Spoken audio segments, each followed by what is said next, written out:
Bienvenidos a Guadalajara Verde, programa de medio ambiente y ecología que emitimos en directo desde Radio Arrebato en la 107.4 de la FM. Bienvenidas a este programa que hoy dedicamos al movimiento generado entre científicos y divulgadores que pretende explicar la crisis energética y los límites de nuestra civilización.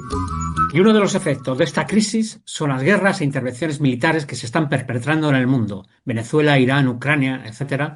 Todo ello por un efecto de control de las materias primas fundamentales para nuestra economía, petróleo, minerales, territorio en el caso de los judíos, etc. Lo que ya no entendemos son los genocidios cometidos por el pueblo israelí, uno de los pocos pueblos que soportó uno de los peores genocidios a manos de los nazis. Está replicando ese mismo trato a otros pueblos. No Normal es un espacio que ha nacido para entender la crisis energética, los límites materiales de nuestra civilización y las falsas promesas de sostenibilidad que han dominado el discurso público durante años. En el mismo sentido, se reúnen análisis, charlas y contenidos para explicar de forma clara por qué el modelo actual no era normal, no fue sostenible y no podrá mantenerse indefinidamente. Si quieres apoyar o simplemente estar atento a sus publicaciones, puedes hacerlo en su página web www.nonormal.org o seguirle en su canal de Telegram. Hoy os traemos la exposición hecha por Antonio Turiel, que es réplica de las más de 40 exposiciones presenciales que los científicos participantes han hecho por todo el territorio. Otra de las personas que colaboran en el proyecto es Carlos Taibo, que estuvo en el Rincón Lento el pasado mes de abril realizando esta misma exposición. Hola Antonio, bienvenido a Guadalajara Verde. Lo primero que queremos que nos indiques quiénes sois el espacio No Normal y qué habéis hecho durante el mes de abril. Vamos a hacer un esfuerzo, unas 40 personas, mayoritariamente del mundo de la academia, del mundo de las universidades y los institutos de investigación del CSIC, pero también divulgadores, activistas y gente corriente que simplemente ha querido añadirse a la iniciativa, en la que vamos a utilizar todos la misma presentación, que es muy sencilla, muy esquemática, que luego la mostraremos, en la que lo que explicamos sencillamente es que eso de volver a la normalidad, que es la idea que se va a repetir con mucha fuerza en los próximos tiempos, pues no es verdad. No se va a volver nunca a la normalidad, entendida como volver a lo anterior, y que lo que vamos a experimentar es un proceso de degradación que irá yendo a su curso a lo largo de los años y que al final, bueno, pues vamos a acabar en una situación bastante peor que la actual y que lo que es necesario ahora es reaccionar y adaptarse, porque todos los conceptos que tenemos aprendidos de toda nuestra vida de una cierta manera de funcionar van a dejar de ser funcionales y lo que nos vamos a encontrar es una situación de escasez creciente, de dificultades crecientes, de mucho desempleo y en el fondo pues un cese de funcionamiento del mundo tal y como lo conocemos. Pensamos que es importante hacer esta iniciativa antes de que vengan los efectos más nocivos que ya están viniendo hacia aquí, porque estamos seguros de que en el momento en el que las cosas empiecen a ir mal, lo que va a haber es pues mucho griterío, mucha alteración, mucho cabreo, como es normal, y en medio del griterío nadie escucha a nadie, con lo cual creo que es importante que antes de que empiece lo peor, explicar por qué está pasando esto y por qué muchas de las soluciones que se proponen son falsas soluciones y que aquí lo que se necesita es un cambio bastante radical de nuestra orientación. Se trata de hacer pedagogía y explicarle a las gentes antes de que, pues como ya sabemos, algunos actores intentarán aprovecharse políticamente de esto, dando explicaciones ramplonas y simplonas a lo que está pasando, para al final tampoco no hacer nada. Entonces, si queremos realmente progresar, si queremos realmente hacer una mejora respecto a la situación actual, es absolutamente fundamental, primero de todo, pues tener un conocimiento de cuál es la situación. ¿Y por qué hacer este movimiento ahora mismo? Bueno, a ver, hay una cosa que es bastante clara. Precisamente cuando estamos grabando esto, Estados Unidos acaba de abandonar las conversaciones de paz en Islamabad, en Pakistán, tal y como era previsible, porque no hay posible acuerdo de paz entre Irán y Estados Unidos, porque las cosas que quieren son mutuamente contradictorias. ¿Eso qué quiere decir? Que la guerra continúa. ¿Eso qué quiere decir? Que el estrecho de Hormuz va a continuar cerrado. ¿Eso qué quiere decir? Pues que vamos a ver una intensificación bélica en la zona. Eventualmente, pues es posible que Irán colapse o es posible que Estados Unidos colapse. O sea, quiere decir, esto bien no puede acabar. Y pase, lo que sí que tenemos garantizado es que va a haber un problema muy serio de escasez de petróleo que ya se está empezando a manifestar. Hace tan solo un par de días llegó el último petrolero procedente de la zona a Europa. En este momento está habiendo una presión enorme por todos los buques que circulan provenientes de todos los países, no específicamente de la zona de Hormuz, porque falta muchísimo petróleo.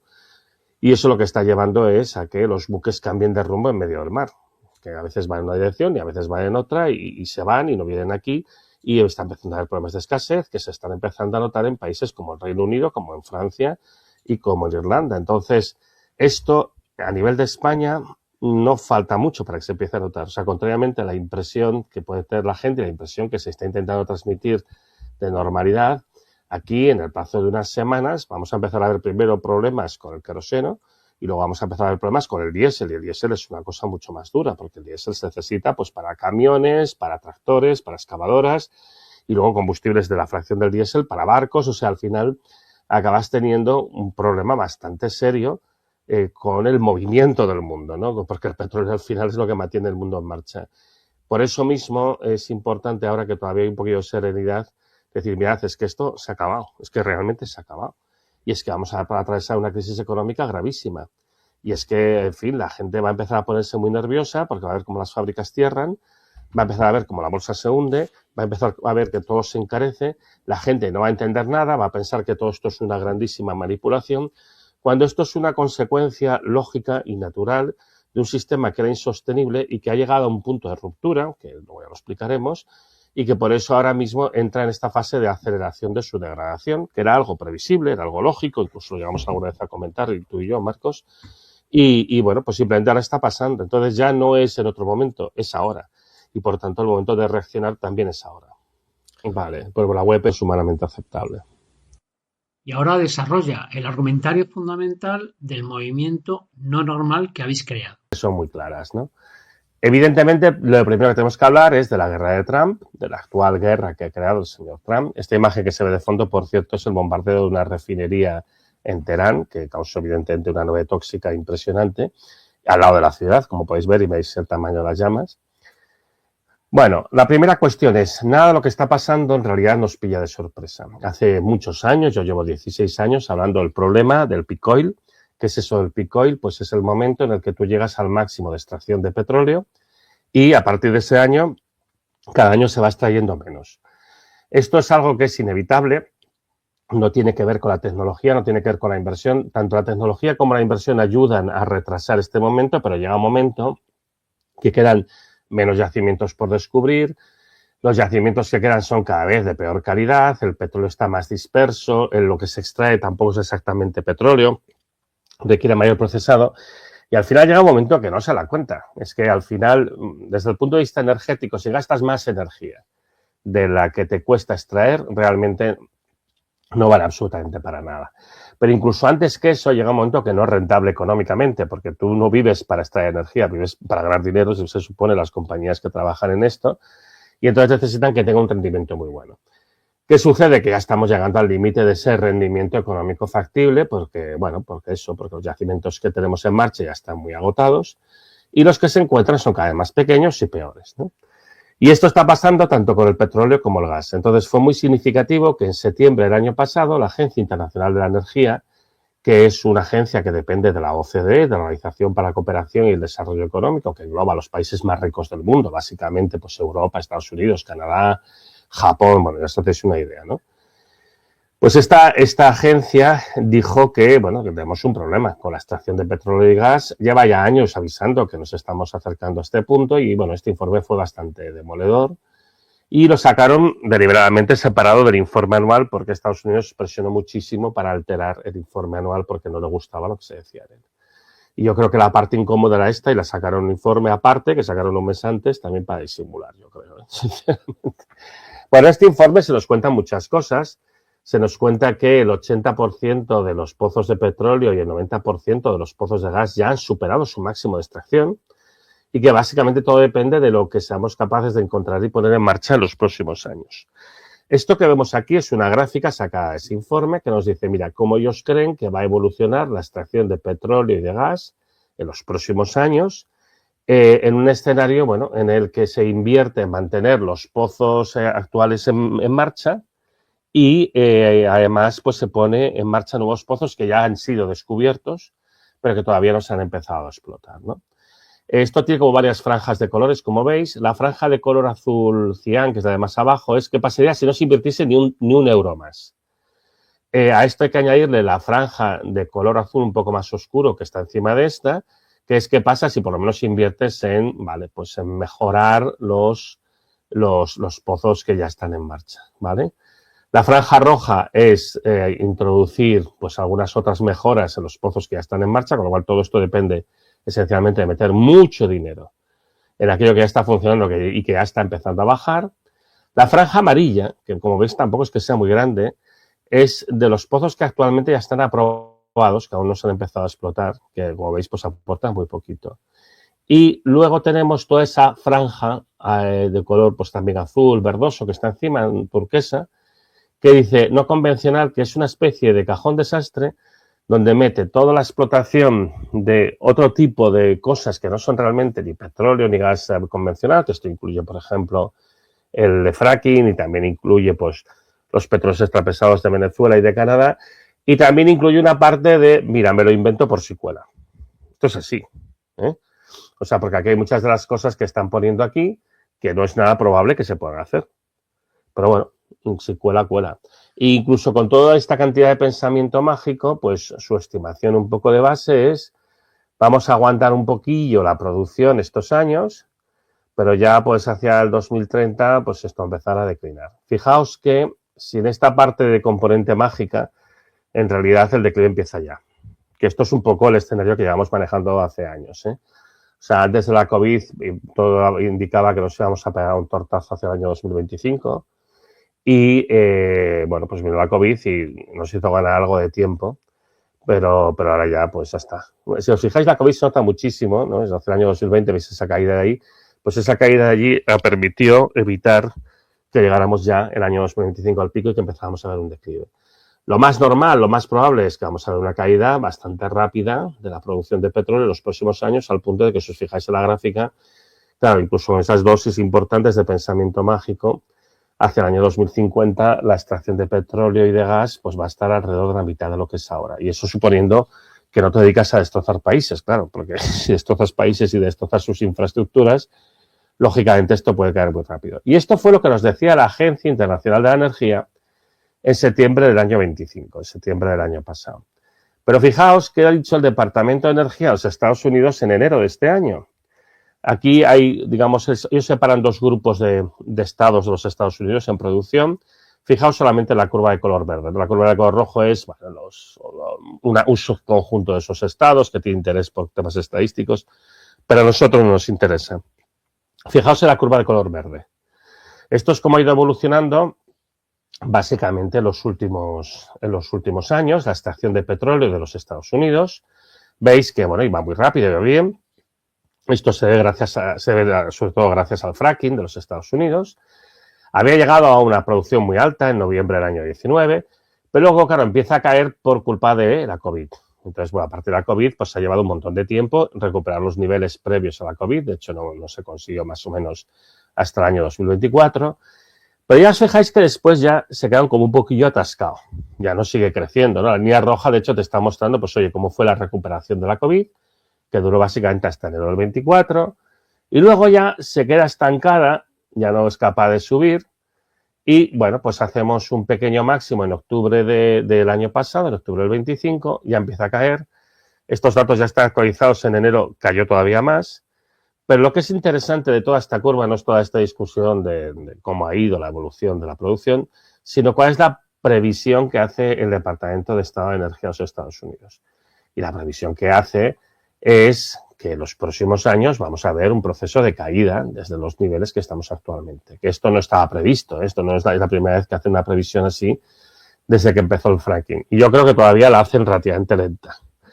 Los pozos de fracking duran muy poco tiempo. Un pozo de fracking típico dura unos 5 años como mucho y además en los 2 primeros años se extrae el 80% del petróleo, ¿no? Es un tipo de recurso que se ha empezado a explotar en Estados Unidos simplemente pues por desesperación, porque allí es un sitio que vas a una roca donde el petróleo no fluye y la tienes que romper. Por eso se habla de fractura hidráulica y son pozos de fracking, ¿no? Pues tienes que ir rompiendo la roca, inyectando agua, inyectando disolventes para poder extraer lo que queda pegado a la roca. O sea, realmente es una marranada y es ir realmente a rebañar el plato, ¿no? Y estos pozos duran muy poco tiempo, como he dicho, y la única solución que ha tenido Estados Unidos es ir perforando a lo bestia rápidamente para intentar compensar que estos pozos pues caían muy rápido, ¿no? Podrías pensarse que en el escenario actual de precios altos del petróleo eso estimularía que se recupere la extracción de fracking, pero no estamos viendo eso, ¿eh? Lo que se está viendo es que la cantidad de pozos que se perforan es cada vez mayor porque, bueno, porque ya están muy agotados, que los sitios buenos ya están gastados y realmente esto no tiene mucha más salida. Y de hecho, como digo, incluso esta previsión de declive es bastante suave. Claro, entonces Estados Unidos se encuentra que su extracción de petróleo va a empezar a caer rápidamente en los próximos años, en un momento que además la hegemonía del petrodólar está cayendo, ¿no? Estados Unidos durante muchísimo tiempo ha controlado el mercado del petróleo porque tú si querías comprar petróleo obligatoriamente tenías que pagar con dólares. Eso te obligaba a tener dólares de alguna manera. ¿Y cómo conseguías dólares? Vendiéndole tus productos al precio que les diera la gana a ellos, a los Estados Unidos. Y entonces, claro, era la manera que tú conseguías dólares y podías comprar petróleo. Y eso, claro, yo les daba una ventaja enorme porque básicamente el mundo era su gran bazar. Podían comprarnos lo que les diera absolutamente la gana, ¿no? Esto ya hace tiempo que está resquebrajándose, pero bueno, se han montado guerras por intentar salirse el petrodólar. A Saddam Hussein, la razón fundamental por la que montaron la guerra de Irak fue porque él dijo que iba a empezar a utilizar euros en las transacciones en vez de dólares, ¿no? Y Gaddafi insinuó algo parecido y también se lo cargaron en Libia. Entonces, bueno, de todas maneras, a pesar de eso, claro, no han podido evitar que el sistema del petrodólar se resquebraje porque hay países potentes como Rusia y como China que evidentemente pueden pasar completamente lo que diga Estados Unidos. Actualmente creo que es como el 54% de las transacciones del petróleo se hacen con dólares. Con lo cual Estados Unidos está perdiendo su hegemonía y les interesa mantenerla a toda costa. Con lo cual ellos tienen que intentar controlar como sea el máximo de recursos de petróleo. Eso explica lo que hicieron en Venezuela en enero y eso explica lo que han hecho en Irán en febrero. Eso no quiere decir que no haya otras causas en el caso de Irán, que las hay de carácter religioso, escatológico y la que te dé la gana, que evidentemente, ¿no? Porque cualquier problema siempre es multifactorial. Pero hay una componente obvia que está relacionada con la escasez de petróleo. Y esto además es muy importante porque lo que indica es que Estados Unidos no va a parar. Es que más da igual que esté Trump o que esté cualquier otro. O sea, Trump es un síntoma, no es la enfermedad. Y hay un grupo de personas muy influyentes que piensan que Estados Unidos tiene que hacer esto. Y bueno, pues lo van a seguir haciendo. Es que pase lo que pase, lo van a seguir haciendo. ¿Por qué? Porque es que si no su país, la hegemonía de su país está en entredicho, se va al garete. Entonces van a tener que seguir haciéndolo. ¿Qué ha pasado en Hormuz? Irán, lógicamente, no puede competir militarmente con Estados Unidos porque es un país que, bueno, pues no tiene esa potencia militar. Es un país que no es nada por el estrecho de Hormuz, que es esta zona muy estrechita por la que tiene que pasar un montón de materias primas, pues ahora mismo no están pudiendo pasar, están pasando con cuentagotas. O sea, desde que empezó el bloqueo del estrecho de Hormuz, no es que no haya pasado ningún barco, no es verdad. Están pasando, depende del día, a lo mejor 3 barcos, 5, pero es que antes del bloqueo pasaban 150 barcos al día, ¿eh? Y además, sobre todo, esos barcos que pasan, ¿a dónde van? ¿No? Porque no están viniendo aquí. Entonces, bueno, ¿qué tenemos nosotros? Pues que por el estrecho de Hormuz pasaba el 20% del petróleo que se consume en el mundo. Pero atención, porque los países que producen petróleo también consumen petróleo. De hecho, la mitad de la producción total de petróleo del mundo, que ahora mismo es de unos 106 millones de barriles diarios, la consumen los propios países productores. Con lo cual, estos 20 millones de barriles diarios, este 20% aproximadamente del petróleo que se consumía, que pasa por el estrecho de Hormuz, a nivel de cuánto petróleo realmente está disponible a la venta, pues que son unos 50 millones de barriles diarios, no representa el 20%, representa el 40%. O sea que nos hemos quedado sin el 40% del petróleo que estaba realmente disponible para ser vendido. Sin el 30% del gas natural licuado. El gas natural licuado representa la mitad del gas que se comercia en el mundo, con lo cual esto representa que hemos perdido el 15% de todo el gas que se comercia en el mundo. El 30% de los fertilizantes nitrogenados que se producen en esta zona a partir de gas natural, y además hay que añadir que la falta de gas natural hace que fertilizantes nitrogenados que se producen, por ejemplo, en Europa, bueno, pues tampoco se van a poder producir todos, con lo cual esto tiene un impacto bestial sobre la agricultura, justo además ahora que es primavera y que hay que poner muchos fertilizantes.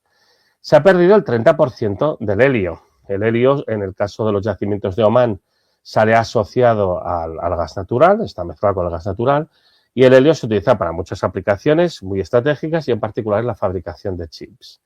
Falta el 30% del azufre que se utiliza para hacer ácido sulfúrico, que esto es fundamental en procesos de metalurgia, por ejemplo, en la obtención del cobre, y también para la obtención de fertilizantes fosfatados para atacar la roca fosfórica.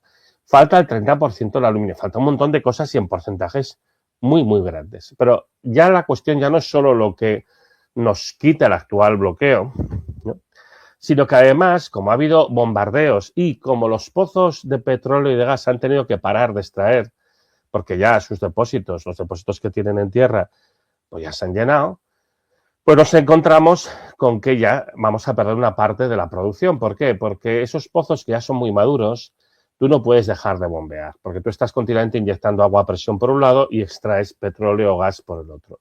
Si tú dejas de inyectar, lo que sucede es que esa roca, que está a 2.000 metros de profundidad, está sometida a una presión terrible de todo el peso, de toda la masa de tierra que tiene encima, pues esa roca se va cimentando, se va apretando, se va compactando y al final pues te va quedando gotas dispersas de petróleo o bolsitas de gas que ya no vas a poder acceder a ellas, porque para intentar acceder a ellas tendrías que fracturar la roca de una manera muy masiva y ya no es rentable.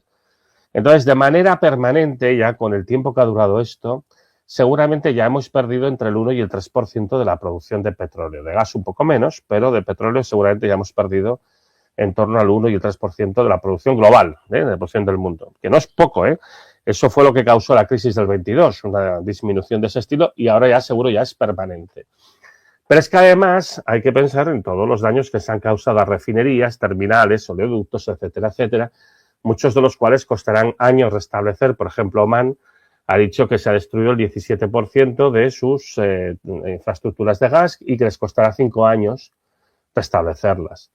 Entonces, hay cosas que se han perdido por mucho tiempo y como ya estamos en el proceso de declive geológico, para cuando estén arregladas, si es que se pueden arreglar, pues resultará que igualmente habremos seguido el curso de bajada de la extracción de petróleo y de gas y, por tanto, ya no vamos a recuperar los niveles previos. Entonces, lo más importante aquí a entender es no se va a volver a los niveles anteriores.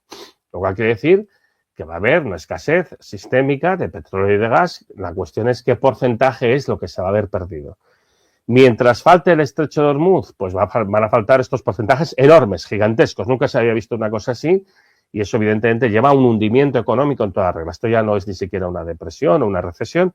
Esto es un hundimiento económico, esto es el fin del sistema económico tal y como está montado, en estos niveles de restricción de acceso a estas materias primas tan importantes. Si la guerra acaba hoy, ojalá, pues igualmente vas a tener unos volúmenes que te van a causar una recesión económica seguro, porque es que ya todo está muy afectado y, como digo, va a tardar mucho tiempo en ponerse en marcha y se va ya a mezclar con la tendencia a la caída de la extracción que tenemos simplemente por el agotamiento de estos recursos, ¿no? Con lo cual, bueno, pues lo que está claro es que ya hemos entrado en una situación diferente. Y recordemos además que Estados Unidos no va a parar, porque hoy es esto, pero mañana será otra cosa. Porque es que el problema que ellos tienen es que su hegemonía ahora mismo está en cuestión. Pensando ya concretamente en el mes de abril, esto es un mapa que se ha hecho a partir de un análisis que hizo JP Morgan, calculando cuánto tiempo tardaban los petroleros y barcos gasistas o los buques metaneros en llegar a los distintos destinos desde el estrecho de Hormuz, ¿no? El estrecho de Hormuz, pues esta zona que veis aquí, ahí en Oriente Próximo. Claro, algunos de los barcos para llegar, por ejemplo, aquí, pues dan una vuelta entera, o para ir a Estados Unidos dan una vuelta entera por África, también porque por aquí, por la zona del Mar Rojo no pueden pasar, porque aquí están los hutíes. Bueno, el hecho es que para llegar a Europa, pues necesitaban de 4 a 6 semanas en llegar, y ahora lo que hemos visto es que, bueno, pues que ya han llegado los últimos. Aparentemente, el último petrolero que tenía que llegar llegó el día 10 de abril. Con lo cual, a partir de ahora, lo que va a haber es un problema claro de escasez. Un problema claro de escasez. Es que ahora lo que va a faltar un poquillo de todo. Y ya se está viendo, por ejemplo, con el queroseno, y hay muchas voces de alarma de las compañías aéreas, porque el queroseno, bueno, pues da más dificultades para ser producido por diversos motivos. Y lo siguiente que va detrás es el diésel, porque el petróleo de esta zona es el mejor para producir diésel, y con el diésel ya teníamos problemas de antemano que luego los comentaremos, ¿no? Entonces, bueno, en la situación actual que podemos esperar, sobre todo pues si hay una prolongación del conflicto, incluso si se recrudece, pues que el petróleo puede llegar a los $200 por barril, la gasolina y el diésel a 3 euros por el litro, y bueno, en fin. Y nos encontraremos además que va a haber una escasez, ¿no? No que haya una desaparición, pero sí que hay menos lo que sea, un 20, un 30% menos o un 40% menos de fertilizantes, de medicamentos, de plásticos, de aluminio, de cobre, de hierro, de uranio, que uranio ya está también bastante comprometido. Su extracción, pues también necesita del diésel para su extracción, con lo cual va a faltar un poco de todo. Va a faltar un poco de todo, afecta a todo, lógicamente, porque estás hablando de las fuentes de energía que mueven el mundo. Entonces, esto ya va a empezar a pasar, es que esto no se puede evitar. Es que esto son cosas que, bueno, pues que van a seguir su curso. En algún momento pueden mejorar un poco, sobre todo se acaba la guerra, pero si esto sigue para adelante, pues obviamente a lo único que va a ir es a peor. Entonces, no es que te quedes sin, no es que de repente no tengas nada, pero como va a haber menos, lógicamente lo que quede va a ser más caro y además en un momento dado pues vamos a tener que empezar a hablar de racionamiento y todo. Y mientras tanto, lógicamente, pues va a haber quiebras de empresas y va a haber contracción económica y demás, ¿no? Uno de los puntos clave es que no hay alternativas energéticas. Es que justamente al contrario de lo que se está diciendo pues por algunos medios aquí en España y demás, claro, las renovables y demás, pues esto no es verdad. Esto no es verdad. Y la primera cosa que hay que entender es que en todo el modelo de renovable, porque se ha apostado, que es el modelo de la renovable eléctrica industrial, es un modelo que no tiene ningún sentido. Porque se ha asumido que íbamos a hacer una sustitución completa de nuestro consumo de energía por energía eléctrica. Pues la primera cosa que se tiene que decir es que en España el consumo de electricidad es el 22% del consumo de energía final. De toda la energía final que se consume en España, en forma de electricidad, solo se consume el 22%. Y esto lleva siendo así décadas, porque no es tan fácil electrificar. Se ha vendido la idea de que íbamos a tener unas tecnologías que nos van a permitir sustituir nuestro consumo de energía, pero esto no es verdad. Además, nos encontramos en una situación en la que hemos instalado muchísimos sistemas de producción de electricidad. A final del 2025 había en España instalados sistemas para producir electricidad, contando renovable y no renovable, contándolo todo, por, digamos, con una capacidad de producir 147 gigavatios. O sea, teníamos 147 gigavatios instalados, que esto es el máximo que se podría producir si todo estuviera funcionando a tope en un momento determinado. Pero es que el consumo medio de electricidad en España ahora mismo es de 27,5 gigavatios. Con picos de consumo en algunos momentos concretos del invierno y del verano que se llega a consumir 41. Pero claro, es que hay instalados 147. Entonces hay clarísimamente un exceso de instalación. O sea, tú incluso contando con que la renovable es intermitente y que no la tienes en todos los momentos, por ejemplo, no tienes fotovoltaica de noche, lógicamente, y el invierno produce menos, o que la eólica solo la tienes cuando sopla el viento y demás. Hombre, normalmente con 80-90 gigavatios deberías de ser capaz de cubrirlo todo sin demasiados problemas. Porque además, si instalas más, llegas a situaciones como las que hemos estado viviendo, en las cuales eso que hablan de la canibalización de la tecnología, de que unas plantas le quitan el negocio a otra, porque es el gran problema que tiene, por ejemplo, la fotovoltaica, ¿no? Que cuando una produce, producen todas, y cuando una no produce, no produce ninguna. Entonces, claro, están siempre compitiendo por el mismo tramo del mercado y hay la cantidad de mercado que hay. Esto es así. Entonces, claro, realmente les cuesta mucho ganar dinero. Y este es el gran problema que hay ahora mismo. Están perdiendo mucho dinero muchas de las instalaciones y aquí, lógicamente, pues va a haber un ajuste bastante duro. Y ya lo que es el colmo es que si uno mira el consumo de electricidad en España, como muestra esta gráfica de Sergi Saladié, pues tú lo que ves es que el consumo de electricidad claramente tiene una tendencia hasta el 2008, en el que va subiendo pues a un ritmo bastante bueno, porcentajes bastante elevados, tipo el 2% cada año. Y a partir del 2008 claramente entra una tendencia completamente diferente, que es una tendencia decreciente, con oscilaciones, no es que simplemente haga una línea recta para abajo, ¿no? A la gente le suele gustar que las cosas hagan una línea recta porque así es más sencillo, pero es así. Pero fijaos que esto pues va haciendo ondulaciones, ahora mismo en los últimos años ha subido un poquito el consumo de electricidad, es cierto, pero forma parte de esta tendencia decreciente en la que estamos, ¿no? Que va pues haciendo como golpes y trompicones. Con la crisis que se va a desatar ahora, evidentemente, el año 2026 el consumo de electricidad va a caer, ¿no? Pero en cualquier caso, está claro que desde el año 2008 esto no va para arriba, esto va para abajo. ¿Por qué? Fundamentalmente por la desindustrialización. Fundamentalmente por la pérdida de industrias, porque el 60% del consumo de electricidad lo hacen las industrias, no lo hacen los particulares.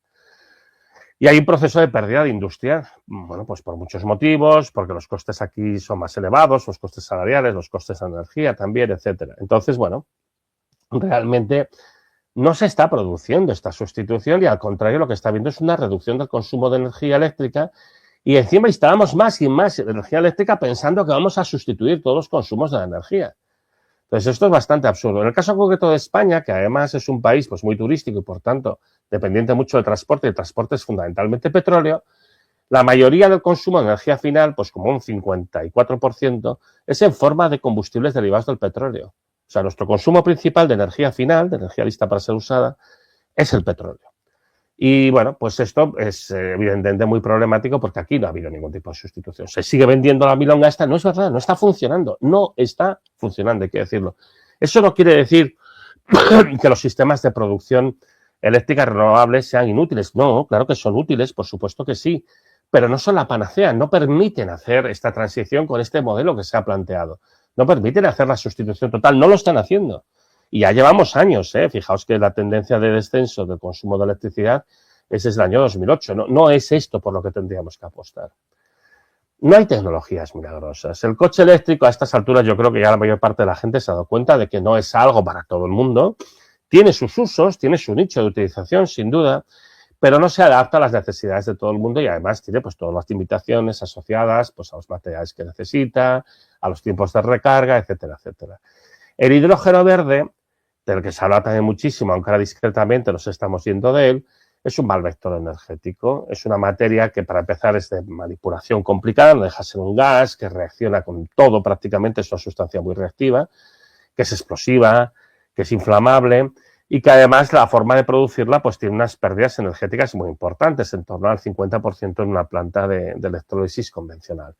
De nuevo, no es que no tenga ningún uso, claro que tiene usos fundamentalmente industriales, es más caro que las alternativas de producirlo del gas natural, pero como el gas natural nos va a faltar, bueno, pues tiene lógica pensar en hidrógeno verde para calor industrial, para procesamiento químico, para procesos, yo que sé, medicamentos, fertilizantes, cosas así.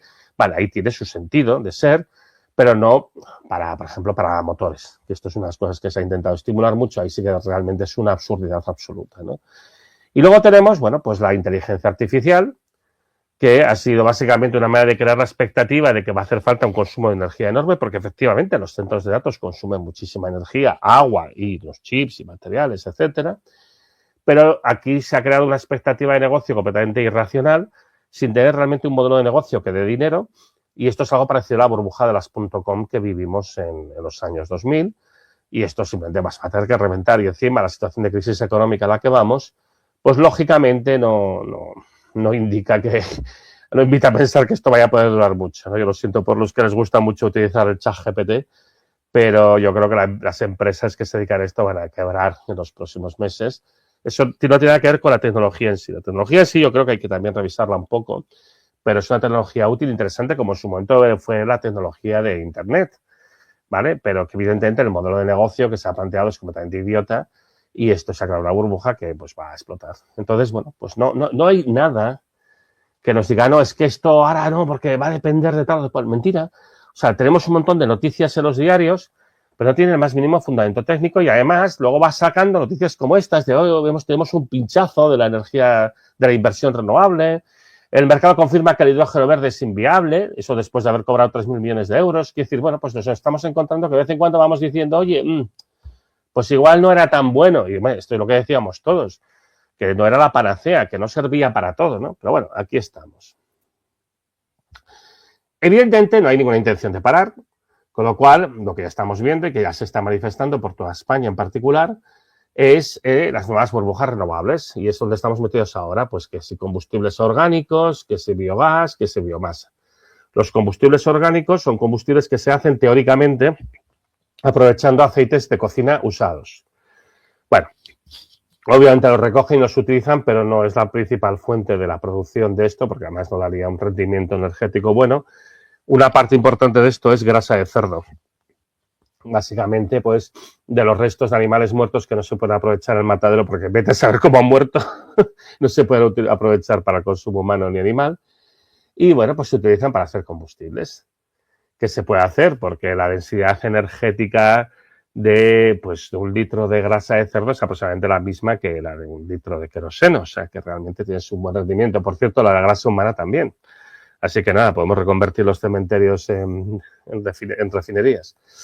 Pero bueno, la otra alternativa que se está planteando con muchísima fuerza en España es el biogás, ¿no? Con la idea de que vamos a aprovechar residuos agrícolas, y luego ya no solo agrícolas, para pues fermentarlo para producir gas natural, para producir metano, que es la molécula orgánica más sencilla. Esto de manera natural pasa cuando las cosas se pudren, que una parte de la materia orgánica se transforma en metano, que además es un gas que si se libera a la atmósfera es un gas muy potente, de efecto invernadero, con lo cual no interesa que pase eso. Entonces la idea sería, bueno, lo captamos, incluso lo reforzamos utilizando bacterias para que esto pues se produzca más biogás, y luego lo quemamos de manera controlada y bueno, y esto además completamos el ciclo y esto pues es renovable y verde y no sé qué. Y lo último, la biomasa, que es una manera pija de decir leña, porque aunque te dicen que van a aprovechar pues los huesos de las aceitunas y los rastrojos y los restos de poda, en la práctica eso va muy poquito, y aquí por lo que vamos es por los árboles, ciertamente. El problema de todos estos proyectos es la escala a la que se plantean. En el momento que empiezas a hablar de macroplantas, grandes cantidades, ya te sales de lo que realmente puede ser sostenible. En pequeña escala, en pequeñas explotaciones, puede tener su sentido. Pero en el momento que estás hablando, por ejemplo, las plantas de biogás y empiezan a hablar de procesar 100.000, 200.000, 300.000 toneladas al año, y que además las traes de distancias enormes, y además empiezas a traer residuos que no solo son agrícolas, sino también industriales, con lo cual mezclas sustancias ahí de todo tipo muy peligrosas. Bueno, pues esto evidentemente nunca ha sido rentable, pero es que esto no es ningún misterio, esto se sabe desde hace muchísimos años. Entonces, aquí el problema es cuando se empiezan a plantear a las escalas que se están planteando, pues no tienen ni pies ni cabeza, no son rentables, aquí lo único que se busca es la subvención.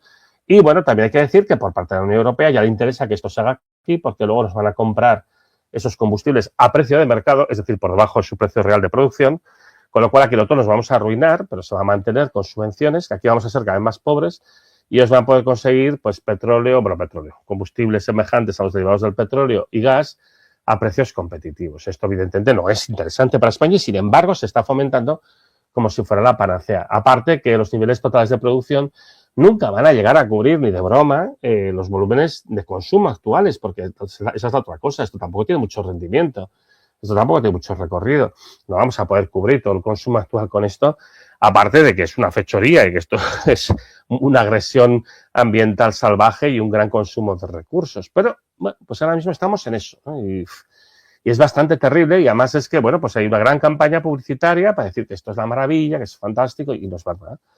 Y bueno, pues esto básicamente nos deja ya pues sin opciones, no quedan tecnologías milagros. Entonces, ¿qué vamos a hacer? Si realmente no hay nada que nos permita compensar, que nos permita sustituir el consumo actual de combustibles fósiles y de uranio y tal por otras cosas que nos permitan mantener las cosas como estaban, pues ¿qué vamos a hacer ahora? Además, no tenemos que olvidar que tenemos una crisis ambiental que no espera. Tenemos una crisis ambiental muy seria, que se refleja primero en esta cuestión de los límites planetarios. Esto es un esquema reciente de lo que se llama los límites planetarios. Esto es un trabajo que ha costado un montón de tiempo hacer, unos 16 años, en el que han colaborado 100.000 investigadores de todo el mundo, 100.000 investigadores y 100.000 investigadoras allá, algunos de los cuales son españoles incluso. Y bueno, esencialmente se definen 9 áreas de las que se estudia la degradación ambiental del planeta, en la que se mide el grado de degradación ambiental de nuestro planeta, ¿no? Y para cada una de estas áreas se define una variable que mide el grado de eso, de destrucción ambiental, de degradación ambiental, y cada una de estas variables tiene un valor máximo que no se debe sobrepasar, que se denomina límite planetario, que si lo sobrepasas, esencialmente estás poniendo en peligro la continuidad de la especie humana, es decir, estamos entrando en peligro de extinción. Sobrepasar un límite planetario quiere decir que se pueden dar una serie de procesos en cascada que al final harían que el planeta fuera inhabitable para los humanos. Y evidentemente nosotros desapareceríamos. Pues bien, de los 9 límites planetarios, a estas alturas hemos sobrepasado 7 y no podemos sobrepasar ninguno de ellos. Los 7 más sobrepasados son, por orden de lo más sobrepasados, el de las novel entities, que son las sustancias contaminantes que hemos dispersado al medio ambiente, sustancias radiactivas, plásticos, microplásticos, metales pesados, sustancias orgánicas persistentes, etcétera, etcétera. El segundo más sobrepasado es la integridad de la biosfera, básicamente la desaparición de ecosistemas que nos mantienen vivos porque nos dan agua limpia, aire limpio y otras funciones como protección contra las enfermedades. El tercero más sobrepasado son los ciclos biogeoquímicos, sobre todo el fósforo y el nitrógeno, asociados al abuso de fertilizantes en la agricultura industrial. El cuarto, el cambio climático, que comentaremos un poco ahora. Los cambios del sistema de tierra, pues la deforestación, la desertificación, también la sobreextensión de la agricultura. Los cambios a la disponibilidad de agua dulce Y, por último, la acidificación de los océanos, porque el dióxido de carbono que emitimos a la atmósfera, cuando se junta con el agua del mar, da ácido carbónico y eso hace que el agua del mar cada vez sea más ácida y eso pues se carga la vida del planeta. Los dos que no tenemos sobrepasados son la carga de aerosoles, las cosas que están flotando en el aire, que al paso que vamos lo sobrepasaremos en unos años, y el único que parece que está bien es la capa de ozono, que está dentro de un límite seguro. Bueno, estamos en una situación de alto riesgo. Este gráfico de aquí no significa que estemos perdidos, porque aún estamos a tiempo de rectificar, pero sí que significa que estamos en peligro. Yo siempre digo que no es verdad que no haya tiempo para reaccionar, pero sí que no hay tiempo de perder el tiempo.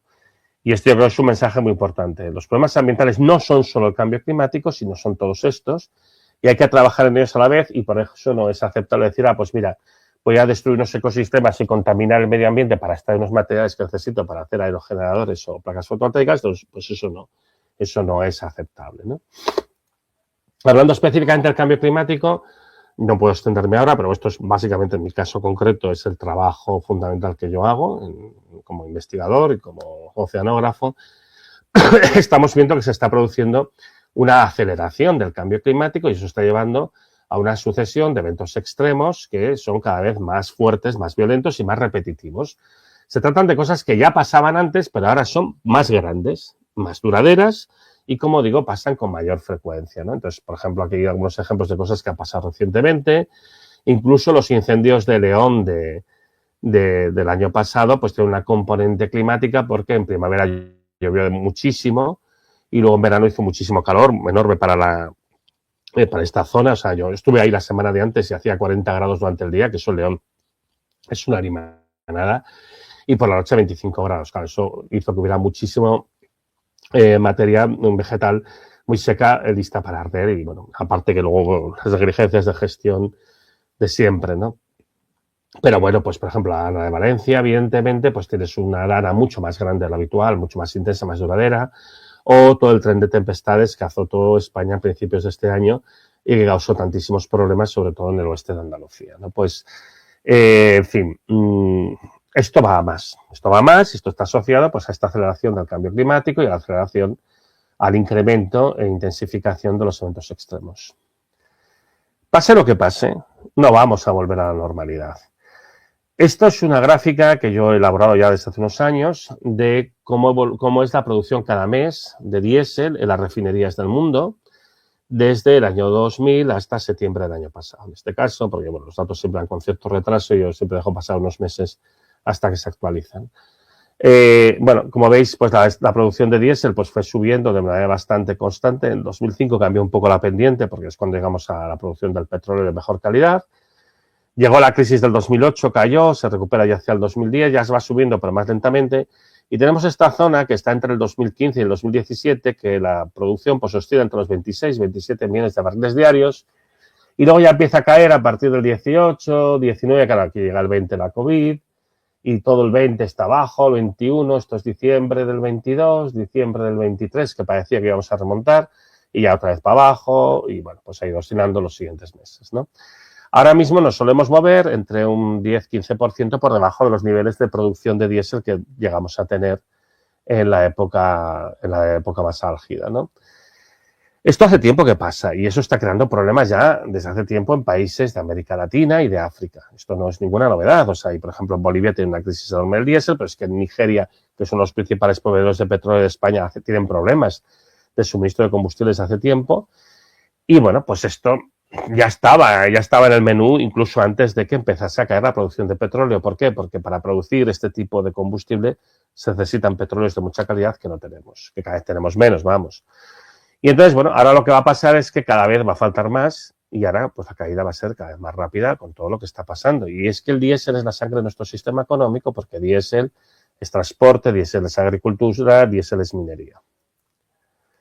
Además, tenemos un problema de escasez de todo tipo de materiales. Es decir, esto es un trabajo que hizo Alicia Obrero con su grupo ya hace unos años, en el cual ellas estimaban, si todo el planeta tuviera que hacer la transición energética al mismo tiempo, si habría reservas suficientes de los materiales requeridos. Y se encontraron que no, que realmente pues no había reservas suficientes de algunos materiales como son estos. Pero es que encima, aparte de que haya o no reservas suficientes para hacer la transición, nos estamos encontrando que algunas de estas materias ya están cerca o han sobrepasado quizás sus picos de extracción. Y esto, por ejemplo, podría ser el caso tanto de la plata como del cobre.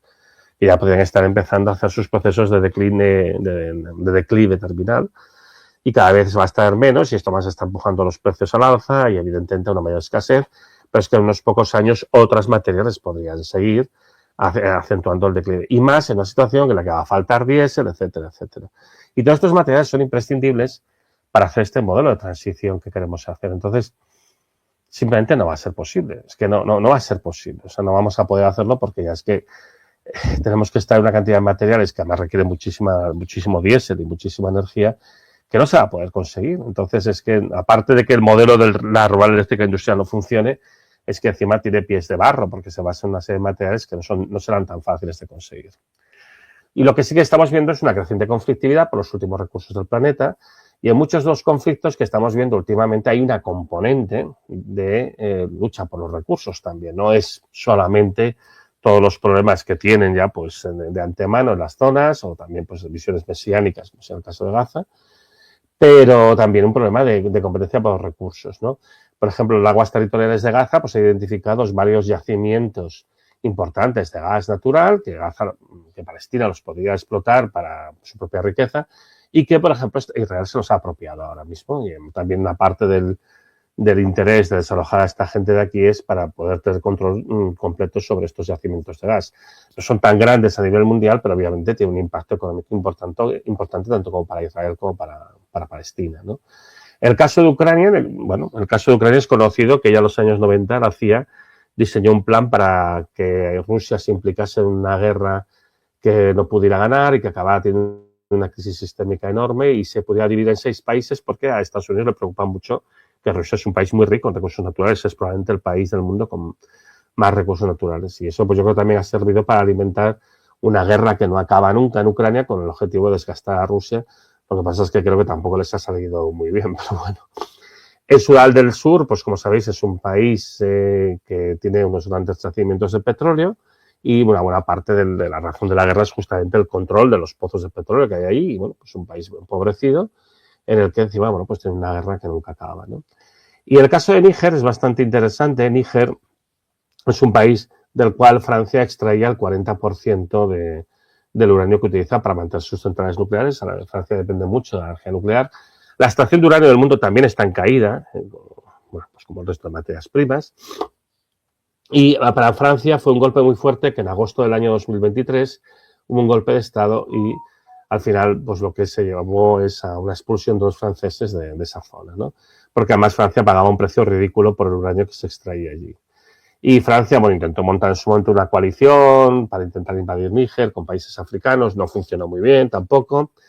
Y ahora el gobierno de Níger lleva denunciando semanas que Francia está planeando invadir Níger, que están planeando enviar tropas para invadir Níger, porque claro, están desesperados por conseguir su uranio, ¿no?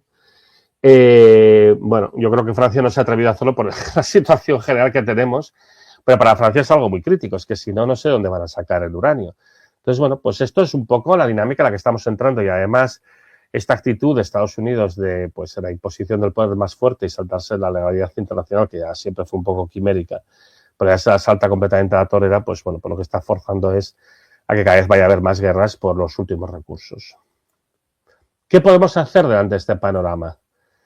Pues en primer lugar, evidentemente, apostar por otro tipo de tecnologías de aprovechamiento de energía renovable, muchas de ellas ya muy conocidas, muy explotadas a lo largo de la historia, que se basan en materiales sencillos, que se basan en tecnologías probadas, simples, que no requieren patentes. Son estructuras que son mucho más fáciles de instalar, porque son de una escala más humana, son más fáciles de instalar, de mantener y desmantelar. De hecho, aprovechan la energía renovable de manera más eficiente. No sirven para producir electricidad, no es eso lo que se pretende. No se trata de sustituir a la renovable eléctrica, se trata de complementarla en aquello que no puede hacer. Y además estos sistemas tienen menos impacto ambiental y crean riqueza localmente. El problema que tiene todo esto es que obviamente te obliga a vivir con los ritmos de la naturaleza y te obliga a olvidarte de la idea absurda de que vas a poder seguir creciendo en un planeta finito, porque tienes que vivir con los ritmos de la naturaleza, pero pueden proporcionar la mayoría de las necesidades que realmente tenemos a nivel de nuestra sociedad. Hace falta un cambio en la sociedad. O sea, la sociedad tiene que ir a un modelo completamente diferente. Es imposible mantener el sistema económico actual, el capitalismo, que se basa en el crecimiento indefinido, un crecimiento infinito a veces se dice, en un planeta que es finito, no tiene ningún sentido. O sea, al final las cosas tienen que reventar tanto por el lado ambiental como por los recursos, ahora por el lado social también. Se ha de dejar de poner el énfasis en que necesitamos más tecnología, ¿no? La tecnología siempre es útil, está bien hacer investigación, está bien desarrollar nuevas tecnologías. No puede ser que todos los cambios se basen en la idea de que va a aparecer una tecnología disruptora, porque ¿y si no aparece? O sea, es que es completamente imprudente basarse en eso. Entonces, no es un tema de más tecnología, es un tema de cambio social, no es un tema de tener más y no necesitar menos. Y hay una cosa que está muy clara, llegamos a un punto en el que es preciso organizarse a nivel de comunidades, a nivel de lo local. Hay que organizarse por la base. Hay que establecer redes de protección, hay que ayudar a la gente. No podemos permitir que el hijo del vecino pase hambre. O sea, nos tenemos que ayudar los unos a los otros. Más que nunca tiene que haber un concepto de solidaridad. Las producciones de alimentos, además que estamos en una situación en la que va a haber cada vez menos agroquímicos, ¿no? Pues menos fertilizantes y menos fitosanitarios y menos sustancias las que se utilizan en la agricultura, pues va a ser necesario ir a un modelo agroecológico, basándonos en la agricultura regenerativa, etcétera. Que esto va a llevar un tiempo, esto no se puede hacer de la noche a la mañana, entonces, pero hay que tender hacia esto. Y la producción de todo tipo de bienes tendrá que estar adaptada a las necesidades del local, lo cual implica un cierto grado de planificación, porque es que si no va a ser un poco imposible satisfacer con menos todas las necesidades que hay. Y cualquier modelo de consumo pues tiene que pensar en favorecer tanto la sostenibilidad como la resiliencia, porque esto no es ninguna broma al final, ¿eh? La sostenibilidad implica pues que obviamente no podemos profundizar en la contaminación ni la destrucción del hábitat, ni en utilizar pues combustibles que vamos a tener, etcétera, etcétera. Y la resiliencia es, bueno, y tenemos que hacer las cosas de tal manera que no dependamos de que un día pues un loco con el cabello naranja decida cerrar un estrecho en un país árabe, vete a saber dónde, ¿no? Forzar que lo cierren. Al final está claro que hace falta un cambio en el modelo económico y social, en la manera de consumir, en la manera de hacer, porque si no, obviamente no habrá ninguna posibilidad de supervivencia. Y ya para acabar, hay que entender una cosa, ahora es el momento, las cosas van a empezar a ir cada vez peor. Y por tanto, no podemos esperar a ver cómo va degenerando. No va a haber continuidad. Esto, la normalidad como la hemos entendido, eso ya no va a volver. No podemos seguir, lo que vamos a ir es cada vez a peor dentro de este modelo. Nadie lo va a arreglar, porque la influencia del poder económico sobre el poder político es demasiado fuerte y nadie realmente va a proponer cambios lo suficientemente radicales, va a intentar poner parches, es un poco lo que están diciendo, ahora es el momento de apostar por la energía renovable, pero si ya hemos visto que no funciona, si no es eso lo que necesitamos hacer cambios mucho más estructurales y mucho más sociales, que es lo que nadie plantea. Por tanto, al final es una cosa que depende de todos nosotros y de todas nosotras, es una cosa que tenemos que mover desde la base. Y se puede hacer, esto es lo más importante, no hay que caer en la desesperanza, porque realmente se puede hacer, técnicamente se puede hacer, tecnológicamente se puede hacer y socialmente se puede hacer. No es una cuestión de poder, es una cuestión de que tenemos que creérnoslo y tenemos que hacerlo. Y ya está, esto es todo lo que os quería contar. Y el moscardón verde que no pierde ocasión para darnos una collejita.